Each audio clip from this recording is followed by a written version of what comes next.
I can tell you right now there is a way to make money out of thin air. एक term है जिसको बोलते हैं fractional reserve banking. ये जो concept है ना, this is the dirty little secret of the entire banking industry and the finance industry. Market में वो पैसा create कर दिया है जो था नहीं, और अगर ये सारे के सारे claim करने आ जाएं तो क्या होगा, मैं bankruptcy file कर दूंगा. ठीक है, ये system designed है to go into bankruptcy. कोई ना कोई bankrupt होगा. आज से कई साल पहले जब मैं अपने दौरे जहालियत में था तो मैंने एक बैंक के साथ काम किया. उस टाइम पे आई रियलाइज्ड कि जो इंटरेस्ट बेस्ड लेंडिंग होती है ना, उसके साइड इफेक्ट्स क्या हैं. एक टर्म है जिसको बोलते हैं फ्रैक्शनल रिजर्व बैंकिंग. ये जो कॉन्सेप्ट है ना, this is the dirty little secret of the entire banking industry and the finance industry. This is the art of creating money from thin air. बचपन से हम सुनते आ रहे हैं, हमारे पेरेंट्स कहते बेटा काम करो, मेहनत करो, बड़े आदमी बनो, पैसे कमाओ, खून पसीना लगाओ. I can tell you right now there is a way to make money out of thin air. And how is that happening? That's happening in the banking sector and this is called fractional reserve banking. So इसकी छोटी सी मिसाल ये है. Imagine करें कि आपने bank खोला. Let's suppose कि एक पर्सन ए आया, उसने आपके बैंक में पहली दफा 10 गोल्ड कॉइन्स डिपॉजिट कराए और आपने उसके बदले में उसको ना 10 पर्चियां काट के दे दी, रिसीट्स बेसिकली, जो कि एक लीगल टेंडर है कि ये पर्ची जिस जगह जाओगे कैश हो जाएगी. क्यों?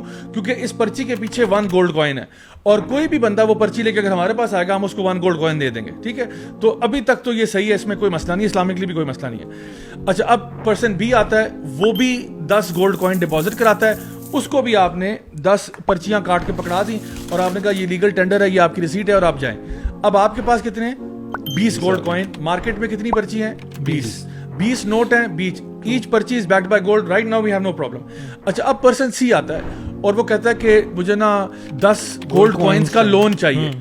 तो बैंक कहता है बिस्मिल्लाह, नो प्रॉब्लम, 10 पर्चियां काटता है और उसको पकड़ा देता है. अब गोल्ड कॉइन्स कितने पड़े हुए हैं? 20. मार्केट में पर्चियां कितनी हैं? 30 हो गई हैं. पर्सन डी आता है, वो 5 गोल्ड कॉइन्स मांगता है. बैंक कहता है नो प्रॉब्लम, 5 पर्चियां काटता है, उसको पकड़ा देता है. अब बैंक के अंदर 20 गोल्ड कॉइन है, मार्केट में 35 पर्चियां घूम रही हैं. अच्छा, ये जो 35 पर्चियां हैं, इसका मतलब ये हुआ इसमें 2-3 काम हुए. एक काम ये हुआ कि मार्केट में वो पैसा क्रिएट कर दिया है जो था नहीं, जिसके पीछे कोई भी एसेट, जिसके पीछे कुछ नहीं है. और अगर ये सारे के सारे क्लेम करने आ जाएं तो क्या होगा, मैं बैंकरप्सी फाइल कर दूंगा. ठीक है. दूसरी बात ये होगी कि देखें ऑटोमेटिकली ना इन्फ्लेशन होती है इससे. इन्फ्लेशन किस तरह होती है? क्योंकि देखें ये जो गोल्ड था, जब तक तो गोल्ड के साथ एक पर्ची अटैच थी ना, तो उस पर्ची की एक वैल्यू थी. लेकिन अब चूंकि पर्चियां मार्केट में ज्यादा हो गई हैं, तो क्या हुआ है कि उन पर्चियों की वैल्यू वो नहीं रही जो गोल्ड की वैल्यू है. तो अगर फॉर एग्जांपल अगर मैं आपको 1-1 करोड़ रुपया कैश पकड़ा देता हूं और लेट सपोज कि कोई अल्लाह माफ करे कोई ऐसी आफत आती है कि हमें पता चलता है कि जी बाहर कोई ऐसा वायरस आ गया है या कोई ऐसा जंगली जानवर आ गया है कि आप लोग यहाँ बिल्डिंग से बाहर नहीं निकल सकते. आप बाहर निकलेंगे तो सीधे सीधे मरेंगे आप. ठीक है.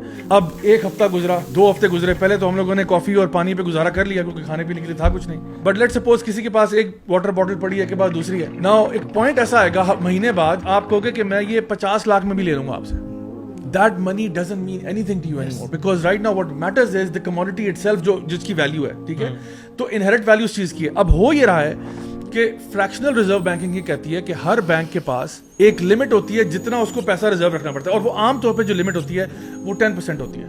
यानी फॉर एग्जांपल अगर एक बैंक ने को आपने 100 रुपीज रखवाए हैं तो वो 10 अपने पास रखेगा, 90 रुपीज जो है वो बेसिकली वो ले जाते हैं कि ये लोन में जा सकता है.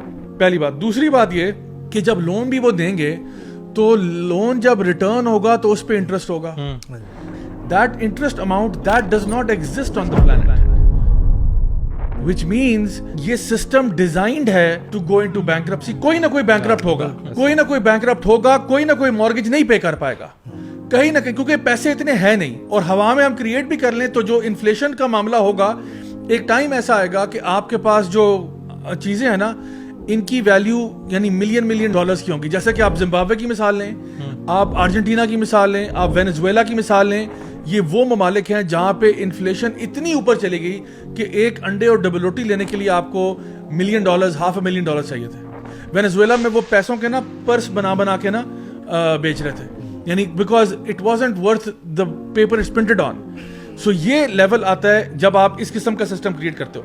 इस्लाम इस सिस्टम के खिलाफ है. इस्लाम कहता है सूदी कारोबार नहीं होगा, बिकॉज सूद से, रिबा से पूरे मुआशरे को असर होता है. यानी एक होता है ना कि आपने एक बंदा मार दिया, 2 बंदे मार दिए. सूद से क्या होता है, पूरे मुआशरे के अंदर बिगाड़ पैदा होता है. इतनी ज्यादा इन्फ्लेशन हो जाती है जिसकी वजह से गरीब तर होता है और अमीर तर होता है.